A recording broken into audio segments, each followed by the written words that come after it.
1.5 tumbler அளவுக்கு அவுல் எடுத்து நல்லா 2 டைம் நல்லா வாஷ் பண்ணி எடுத்துட்டு வந்துட்டேன்.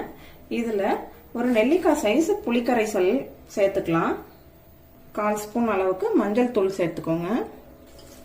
இது மூழ்கிற அளவுக்கு தண்ணி சேர்த்தா போதும்.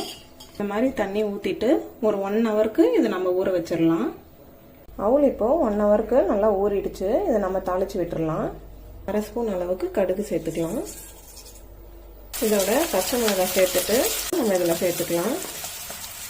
கேரட், பீன்ஸ், இதோட பச்சை பட்டாணி, காலிஃப்ளவர் சேர்த்துக்கலாம். இப்போ மசிச்சு வச்சிருக்க உருளைக்கிழங்க சேர்த்துக்கலாம். இப்போ எல்லா காய்களும் நல்லா வதங்கிடுச்சு. நம்ம ஊற வச்சிருக்க அவுல இதில் கொஞ்சம் கொஞ்சமாக சேர்த்துக்கலாம். 5 நிமிஷத்துக்கு மீடியம் ஃப்ளேமில் அப்படியே வச்சு விட்டுருங்க.